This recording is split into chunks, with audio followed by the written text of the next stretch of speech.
Good day and welcome to Letters and Politics. I'm Mitch, Jeserich. In recent weeks, we have referenced many times on this radio program that there was a time that Jews, Christians, and Muslims mostly lived peacefully side by side in Palestine before the fall of the Ottoman Empire at the beginning of the 20th century. Today, as we continue our series of conversations about the history of Palestine, we're going to talk specifically about this time of coexistence and how it came apart.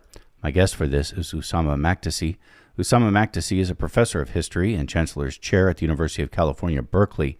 He is the author of several books. His most recent is called The Age of Coexistence, the Ecumenical Frame and the Making of the Modern Arab World. Ussama Makdisi, it's my good pleasure to welcome you to this radio program.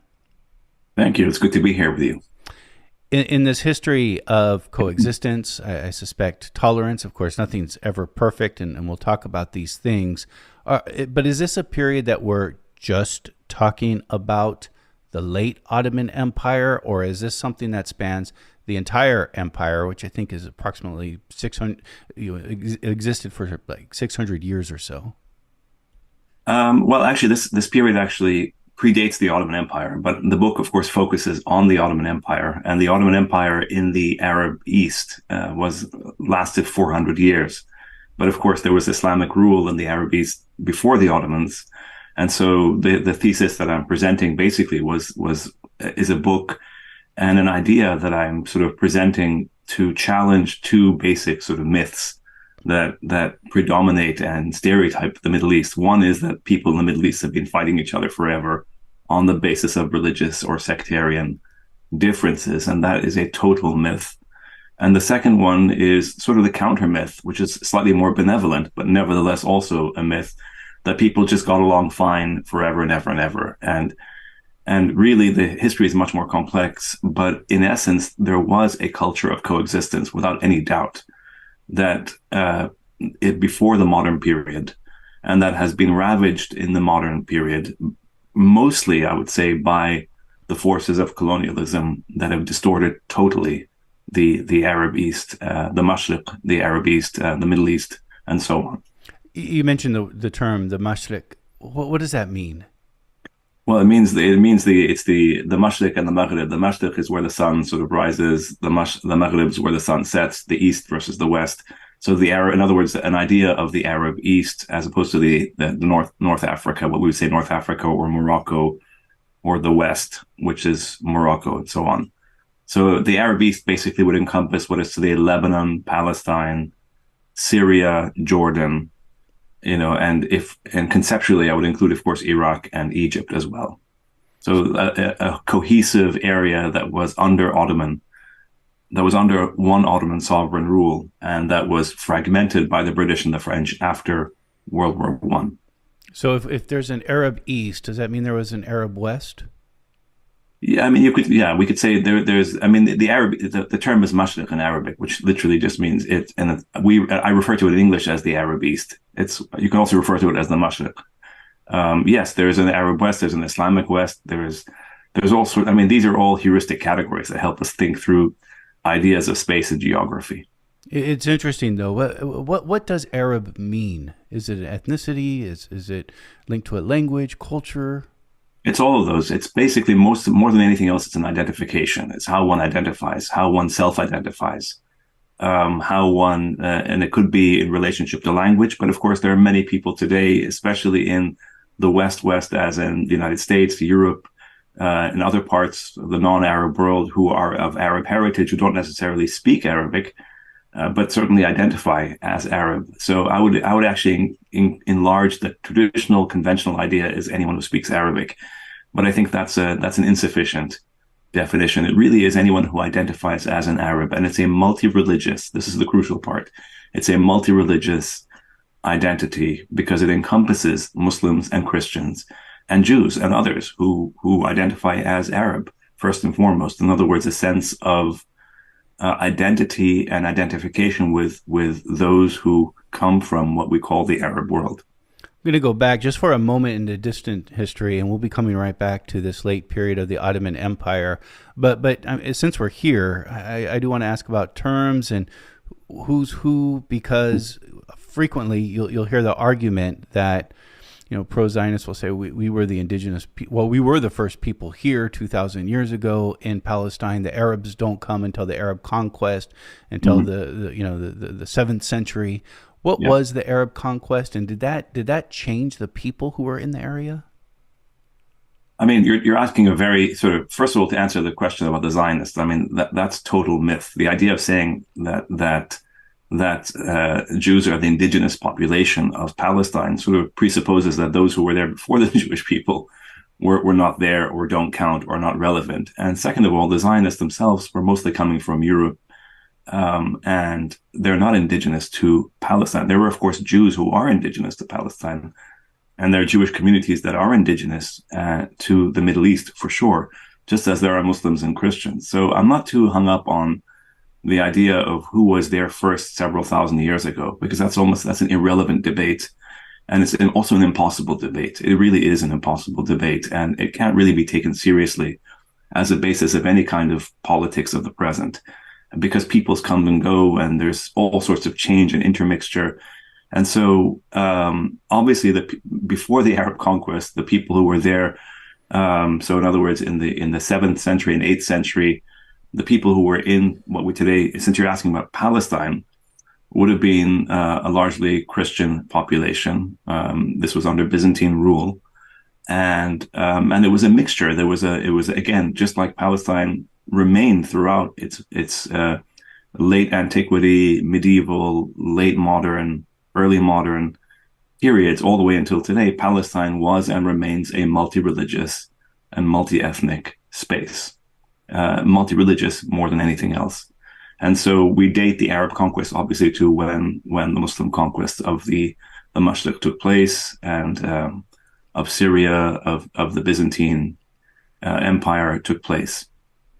I mean, I guess the way I saw it, but I'm not a historian, is that with the Arab conquest, it wasn't that you had a great migration of people from, say, modern day Yemen or Saudi Arabia come to Palestine and that area, Lebanon, Syria, Jordan, and just take over it. That sort of, they did have a conquest, but the conquest eventually would have been more political and cultural.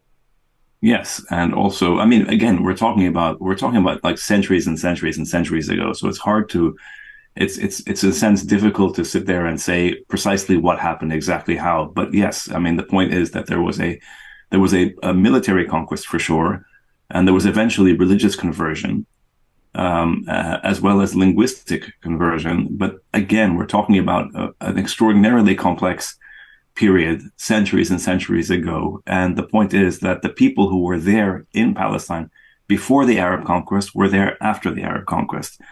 And many of them became Muslim, of course, which was the case across that region, across the Mashriq.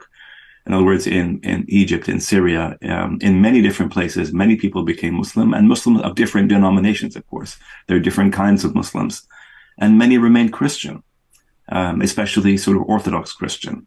And many eventually, much later, or not many, but a few, and there were Armenians, of course. There were many different groups that lived in this region. So again, I don't get too high in the book. My book really focuses on the 19th century and 20th century. So I don't get too hung up on these early, because I think these are futile debates at one level, to say who's there first back in the day several thousand years ago. That's a completely mystifying and mystical point. There's no point. Really, there's no point going there. Yeah, that's fair. So talk to me about what's happening in the late Ottoman Empire in the Mashriq, and what is changing from before. And I guess this is sort of 1850s, 1860s on when we start to get a shift. Yeah, that's an excellent question. And the answer is very simple, that the Ottoman Empire until the mid-19th century was clearly, like other pre-modern empires, was an Islamic empire that ruled over a variety of different subject groups and peoples, multi-ethnic, multi-religious, multi-linguistic. This is sort of well known among the historians of the period. So there's really no debate about this. But it wasn't an empire, obviously. There was no equality, certainly no political equality in the empire, and there were various discriminatory codes that reduced or that made certain groups unequal. without any question. But everyone, in a sense, was unequal to the Sultan, who was the ruler of the empire, including Muslims. But Christians and Jews and other people of the book had certain protections, but also certain disabilities. In other words, there were certain discriminations against them. But all ruled, and it's important to understand that the hierarchies of the Jewish and the Christian communities were part and parcel of this Ottoman imperial system. So anyone who tells you otherwise doesn't know the history really very well. That doesn't mean that there wasn't discrimination, because of course there was. That doesn't mean that there wasn't a variety and a variability in the nature of coexistence, because of course there was. But by and large, up until the mid-19th century, the Ottoman Empire was an empire of difference. It didn't try to make everyone the same. It sort of accepted the fact that this was a multi-religious, multi-ethnic, multi-linguistic empire. But it really wanted was order and stability and people paying their taxes. And when people didn't pay their taxes or rebelled, they were smashed and crushed.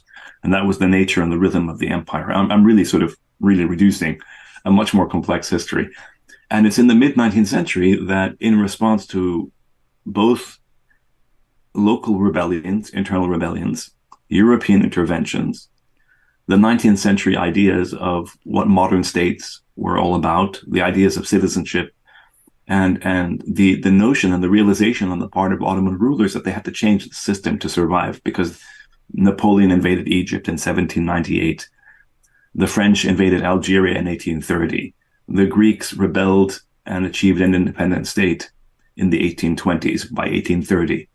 Muhammad Ali of Egypt, who was a governor, rebelled. I mean, there were rebellions throughout the empire. And so the Ottomans realized that they had to change their empire and go from being an empire of difference, where you basically stratify and differentiate people and not make them the same and discriminate amongst people and groups. They had to change that into creating a common Ottoman identity in the 19th century. And so that's the main transformation that takes place. This idea of, and the contradiction, it's because it is a contradiction, trying to maintain an imperial system, which by definition is unequal in an empire, and at the same time trying to make people who had been and were religiously and ethnically different, trying to give them a common Ottoman identity in the 19th century, trying to create a new definition of being Ottoman. And that's what you see in the mid-19th century.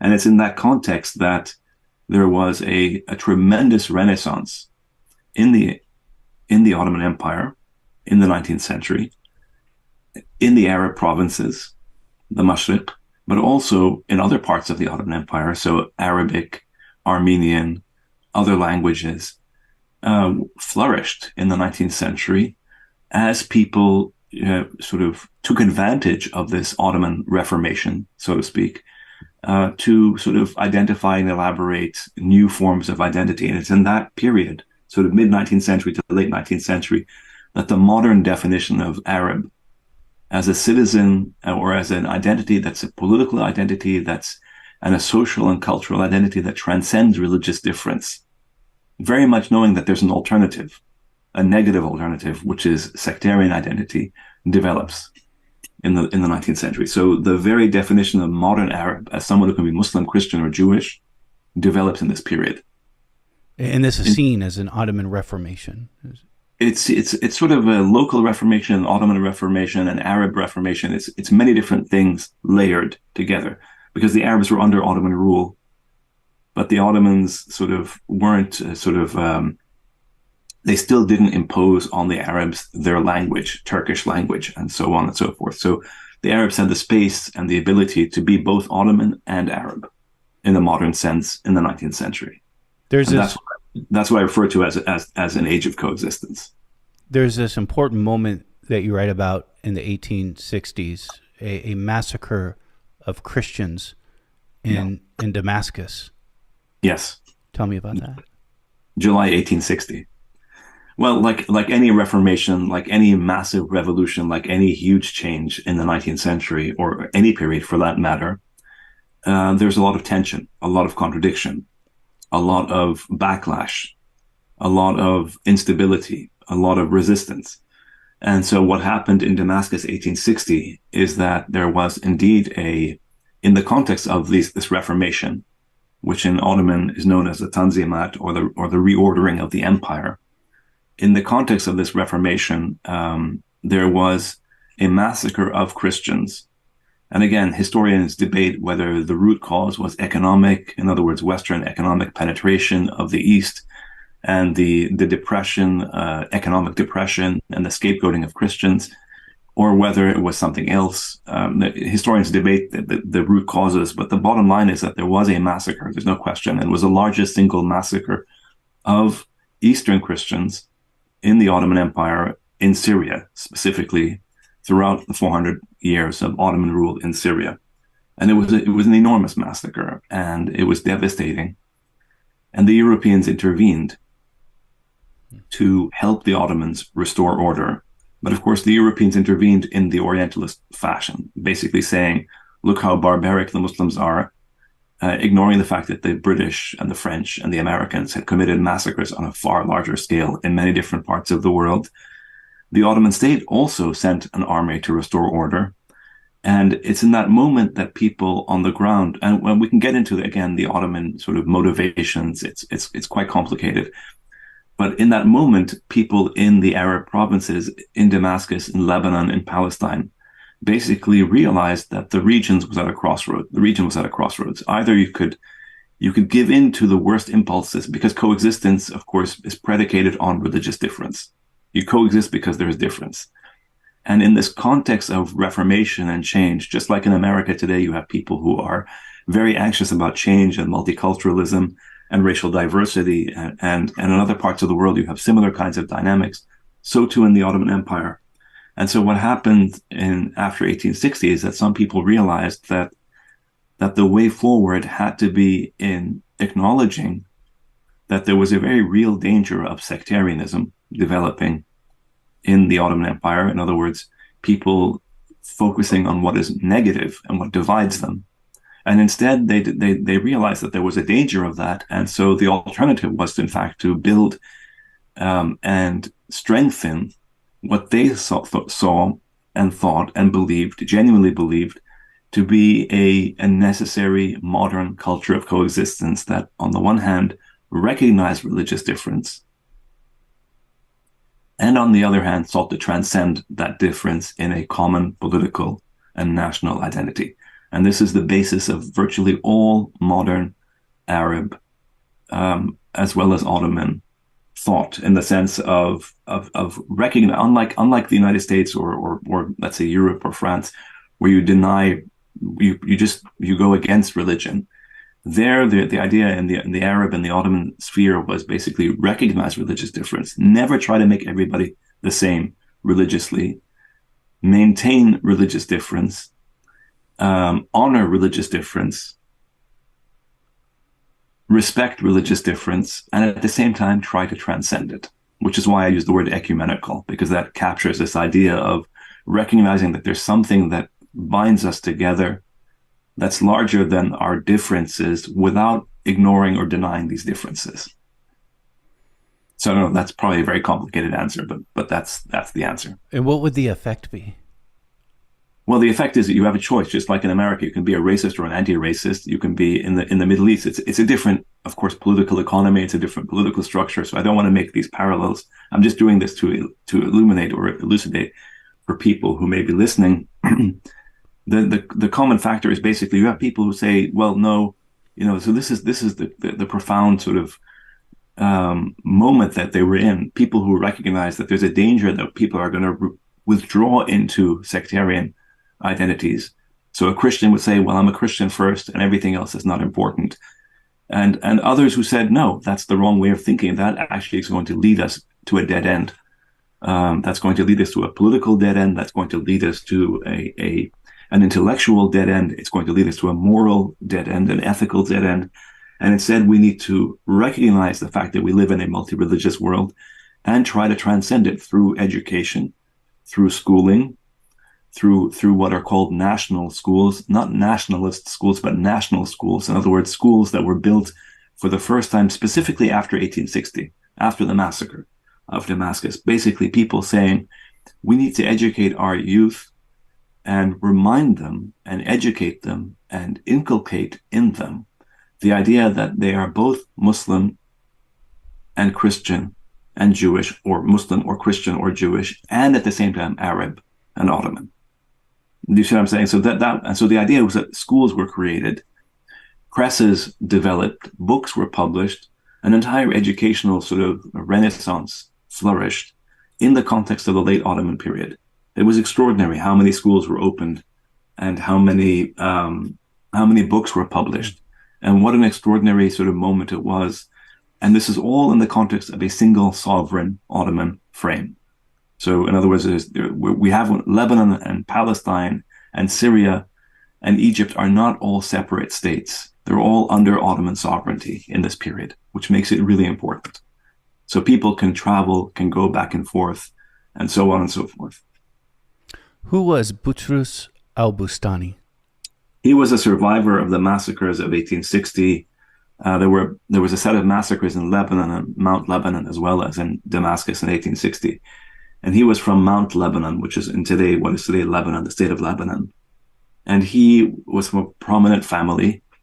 He was a Protestant convert. In other words, he was a convert to Protestantism from Maronite Eastern Christianity. He worked with the American missionaries. There was an American mission in the Middle East, in Syria, in Lebanon. He worked with them. He was a printer. He was a missionary himself. He was a church founder, a native church founder. But he was also an extraordinary sort of intellectual, and an author, a writer, a translator. And he basically, after 1860, he's the one who recognized more clearly than anyone else that the region was at a crossroads. The diversity of the region could be used to undermine the region's cohesiveness, or the diversity could be used to elevate a sense of potential and commonality by, again, building this idea of respecting difference and transcending it at the same time. So he opened up the very first national school in the Ottoman Empire in the aftermath of the 1860 massacres. And to him, one owes enormous credit, because he was the person who advocated the idea of a national state that included all people of all religions in the empire, and at the same time respected these religions and this religious difference, honored and valued this religious difference, and at the same time sought to transcend this difference in a national commonality. So rather than being, as I said, anti-religious, you're being for religious difference and transcending it, which is a difficult thing to do, of course, because you're always up against people who say, no, that's nonsense, that's rubbish, that'll never work. You're against both local Eastern, Christian, Muslim, Jewish, other sort of groups who have their own schools just for their own communities.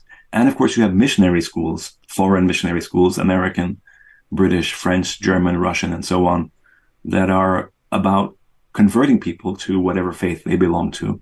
And then you had Ottoman schools, which also, in a sense, tried to transcend religious difference. But remember, for the Ottoman state, and this, I should have said this earlier, but for the Ottoman state, the whole point of the Reformation is not ultimately equality. It's about sovereignty. It's about maintaining the sovereignty of the empire. So that's the priority for the Ottoman state. It's not, they don't care about equality as such. Equality was simply a new method of trying to strengthen the empire. But the point was the empire. Whereas for Bustani, who's in the provinces and who's an individual, the point was, in fact, equality and transcending religious difference for its own sake. This is Letters on Politics, and we are in conversation with Ussama Makdisi, professor of history and chancellor's chair at the University of California, Berkeley.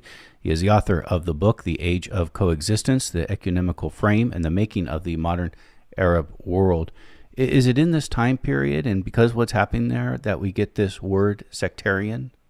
Yes, sectarianism, not sectarian, but sectarianism. In other words, the problem of religious difference as a problem that threatens national unity. So sectarianism is really the antithesis of national unity in the Middle East. The term itself is coined in this period, and a little, late 19th, early 20th century.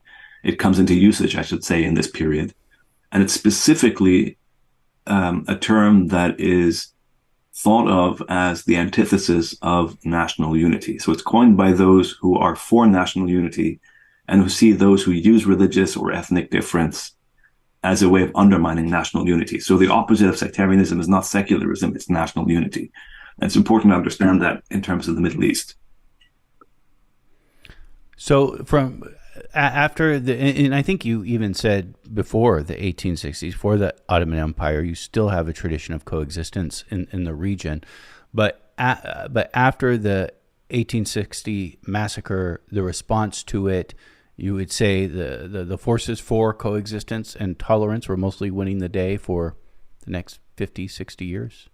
It depends where. It really depends where on the empire, because what happens in the empire, and this is the other part of the book that I talk about, the empire really splits, conceptually splits into two different sort of geographies. The northern part of the empire, so what is today Turkey, the Balkans, Greece, and these areas, Bulgaria, Serbia, in the northern part, and Turkey, in the northern part of the empire, basically ethno-religious nationalism comes to the fore. So the idea of being Greek by definition means you're not going to be Muslim. Being Serbian means you're not going to be Muslim. Even though Greeks and Serbians and others may be, against each other as Christians, but nevertheless, they definitely don't include Muslims. And there was a huge problem because, again, the Balkans, like Turkey itself, or what becomes Turkey, are also multi-religious areas. And so when you start emphasizing ethno-religious nationalism, in other words, the idea that the nation belongs to one particular group based on ethno-religious identification or solidarity, you end up excluding all those who don't belong. And the problem, of course, in a multi-religious, multi-ethnic landscape is that creates huge divisions and extraordinarily difficult and violent processes that take place that overwhelm whatever was positive in the age of coexistence in the northern part of the empire. And the Ottoman Reformation is completely overwhelmed by ethno-religious nationalisms, competing ethno-religious nationalisms. And that's why you have the Armenian question, or the persecution of the Armenians in the Ottoman Empire begins not in the 15th century or 16th or 17th or 18th centuries. There were Armenians living there all along. But in the 19th century, and then specifically in the late 19th century, as part and parcel of this ethno-religious nationalism, because again, if you're going to be with one group, you're opposed to other groups, and so in a diverse landscape. That's in the northern part of the empire. In the southern part of the empire, so the Arab parts, including the Mashriq, including what is today Lebanon, Palestine, Syria, Egypt, from the mid-19th century, after 1860, all the way until the end of the empire, what you see, in fact, is a persistence of this age of coexistence until the very end of the empire. In fact, I would say, and I make this point in the book, that nowhere in the world in this period is there any place where Muslims and Christians and Jews have more in common and have more a deeper sense of cultural commonality than here, than Mashriq. Nowhere else in the world. Certainly not in Europe, certainly not North America, certainly not anywhere else as far as I'm aware. Nowhere do you have this kind of culture thriving in the way it thrives in the Mashriq, as opposed to the northern part of the empire, where ethno-religious nationalisms basically destroy the possibilities of coexistence. And you say this coexistence lasts all the way till the end of the Ottoman Empire, which would come to an end in 1917 or 1918, and the end of World War I. And then the British sort of take over. Yeah. What happens at that moment when the British take over? Well, there's a choice, like everything else. I mean, the question is so specifically talking about the Arab provinces of the Ottoman Empire, the Arab East, the Mashriq. This becomes the last place in the world that's colonized by Western powers. So in other words, after Africa, after Asia, after the Americas were colonized, the turn of the Arabs came. The Arabs of the East came after World War I. And the British and the French, who divided up this region in what we refer to as the Sykes-Picot moment or agreement of 1916, the British and the French basically, of course, divided this region up to suit their own imperial interests. They knew perfectly well that there was no interest in dividing up what was, in fact, a common region that had been under one sovereign, that had a proven capacity of coexistence. All that was ignored by the British and the French because they do what empires, especially foreign empires or Western empires do, which is to constantly divide to rule, divide and rule. And so they create separate states. There's no reason for them to have created separate states, but they do it anyway. They create the state of Lebanon. They create the state of Syria. They create the state of Palestine, and they create the state of Iraq. And they do so specifically to parcel out the region amongst themselves, the British and the French, that is. So in other words, the division of the region. So that's a huge blow against the culture of coexistence, because what you're doing is you're separating people out that lived under one common sovereign frame. Think of the United States. And then you're dividing them up into sovereign, literally sovereign states. But of course, they don't have sovereignty because the British and the French rule. And you divide them up. And that's what the British and the French did. It was a catastrophic decision. And these are new lines. These are new. I mean, these weren't based on historic lines. No, of course. They're absolutely, totally new lines. And they're lines that the British and the French, basically as imperial powers, as foreign powers, divide up the region to suit their interests, to share, to create spheres of influence because of oil, because of strategic areas, because of ideas of prestige and imperial prestige, and so on and so forth. They do that. Yeah, these are absolutely new lines.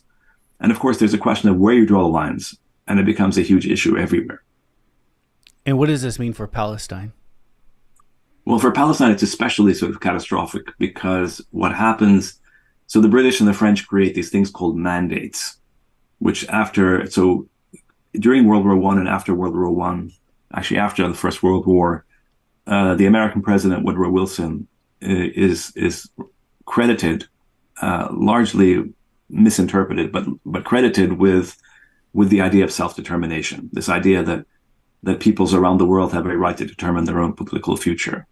That's not quite what Wilson meant. In fact, that's not at all what Wilson meant. Wilson was committed to racial hierarchies, but nevertheless, people around the world understood the term to mean exactly what it sounds like, self-determination. And the British and the French were compelled to play along with that idea, to say, we're not really colonizing people just to take their resources. We're here to help the natives. That was the language that the British and the French used, to help the natives fulfill the idea of self-determination. So that's the idea behind the creation of Iraq, Syria, and Lebanon as separate states. We're going to help the Syrians, the Iraqis, and the Lebanese achieve independence down the line, but they need our assistance. That's the myth of the mandate system and the colonialism inherent in it. In Palestine, however, the British didn't even pretend that they were going to help the natives, i.e. the Palestinians, achieve independence. The British said, we're here to fulfill the terms of the Balfour Declaration. In other words, we want to create a Jewish national home in Palestine. And at the same time, we commit to not violating the civil and religious rights of the existing so-called, quote-unquote, non-Jewish communities in Palestine. So the British privileged European Zionists. The Balfour Declaration was written to European Zionists.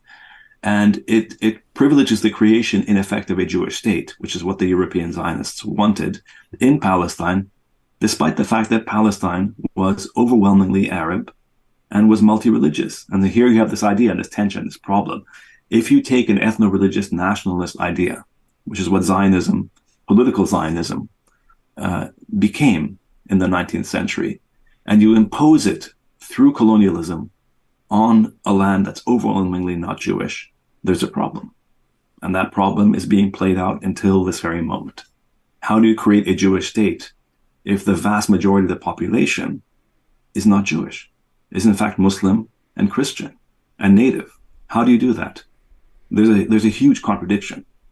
And what is the justice of creating a Jewish state in a land which is overwhelmingly multi-religious, inhabited by people who are obviously indigenous to that part of the world? They've been there for centuries, and who belong infinitely more there than Europeans and Americans who have some fantasy of belonging there.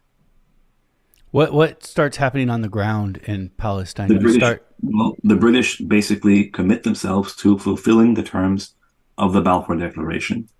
They privilege European Jewish Zionists administratively, politically, economically in Palestine, in the mandate of Palestine. So they allow the European Zionists to create the infrastructure of a Jewish state, all the while telling the Palestinians themselves, the native population, the majority of the population, don't worry, don't worry, don't worry. And as the Palestinians protested, first through protests, then through letters, through marches, through demonstrations, through riots, through revolution, through any number of means, the British always ignored them or suppressed them, time and again, time and again. So no matter what the Palestinians said or did, the British ignored them. Until eventually the British threw up their hands in 1937 and said, you know what, we can't, there's no solution to this problem that we have created, the British, by privileging European Zionists. Remember, Zionism does not come from the Jewish indigenous communities of Palestine or the Middle East. Zionism emerged in Europe to respond to European problems of anti-Semitism and nationalism. And it's European Zionists who create this idea and fantasize about creating a Jewish state in Palestine, even though they knew when they got to Palestine that it was inhabited, that it was lived in by the natives, by Palestinians. And so the British realized that there's a problem after a major Palestinian revolution in 1936. And they decided to partition Palestine. They say the only solution is partition of Palestine into two states. Nevertheless, the British say very openly, we recognize that dividing Palestine, which is overwhelmingly Arab and overwhelmingly owned by Arabs, we recognize that if we do that, it's going to be unjust to the Palestinians, the Arabs, because it's their land that's being taken away to create a Jewish state. And the British recognize, this is so stunning, Mitch, when you think about it, the British recognize and say this in writing in 1937, as they propose a partition plan known as the Peel Partition Plan.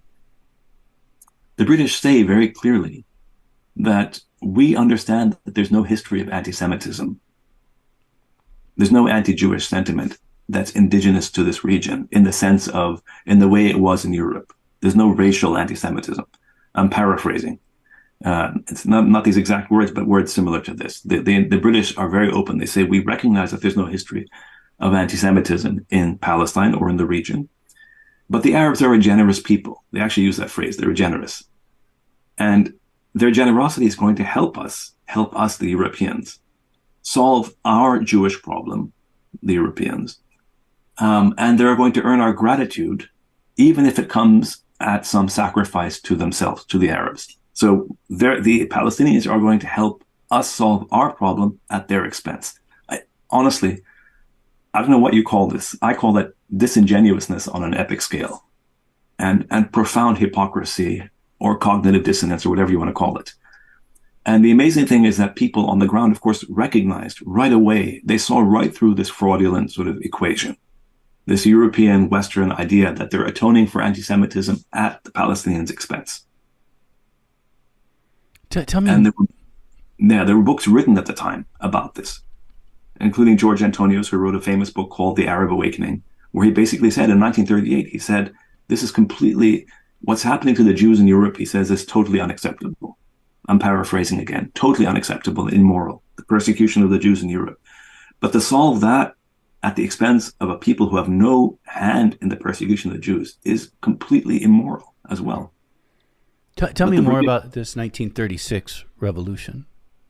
It's a revolution. There is a revolution. The two largest interwar, as in between World War I and World War II, anti-colonial revolutions anywhere in the world that I'm aware of, are in Palestine in 1936 to 1939, and in Syria earlier in 1925.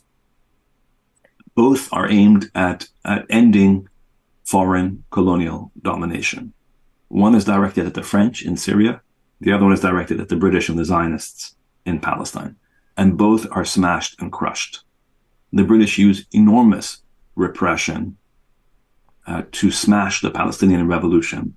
And then it's in response to the revolution, the uprising, that the British then proposed this partition plan, thinking that that was a way out, because they recognized that it was getting very difficult to hold on to Palestine. It was consuming way too many resources. Would you say that the end of this age of coexistence comes almost immediately after World War I, or is it a process? No. I mean, the age of coexistence continues, I think, until today in the Arab world, in the Maghreb. The problem, of course, is that it comes under huge stress. So in Palestine, when a Jewish state is created, by definition, a Jewish state in Palestine destroys the ecumenical frame in Palestine. Because when you're saying you want to create a Jewish state, you're saying you're going to privilege one group over every other, specifically one group.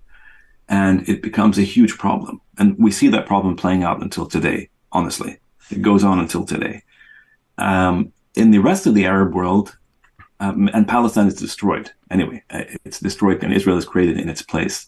And then the Palestinians become a stateless people, refugees.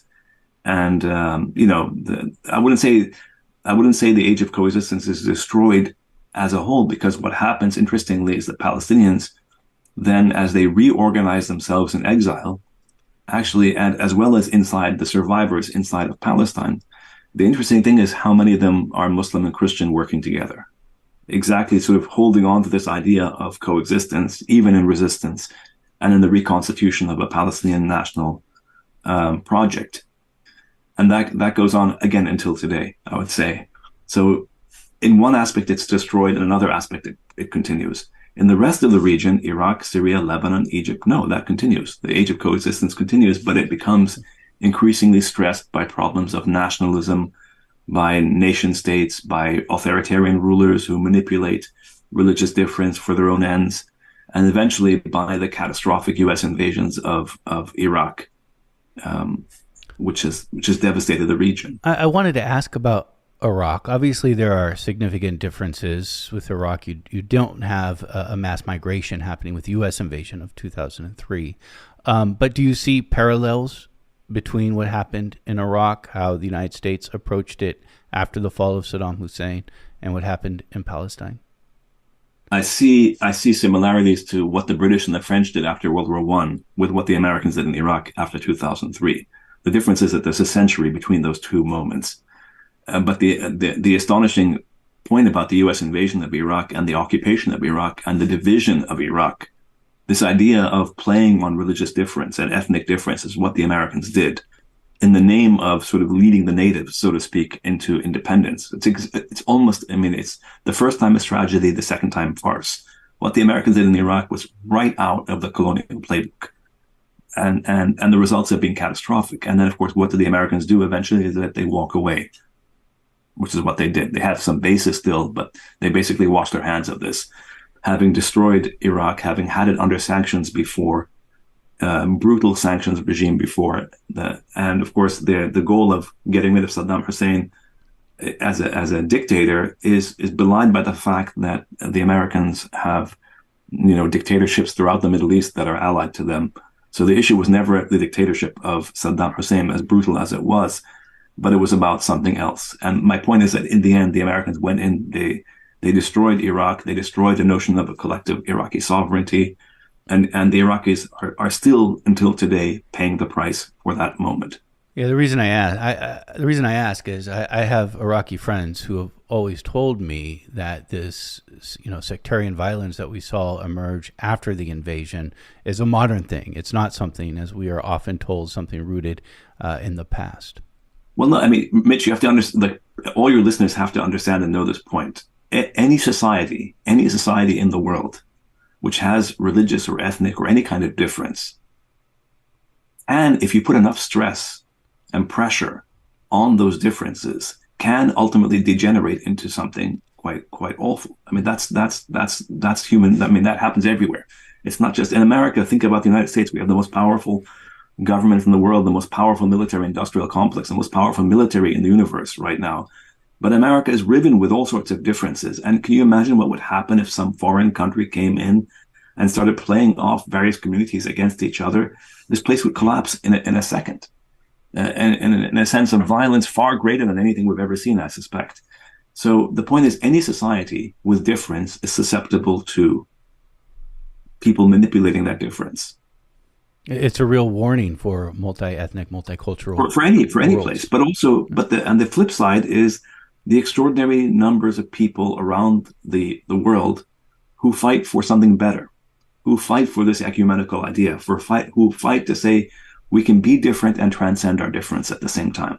And that in Iraq, you said your Iraqi friends, I'm sure they're of the same opinion in that sense, that they say that that we can be Iraqi and be Sunni and Shi'i and Kurdish and Arab and whatever, and be Iraqi.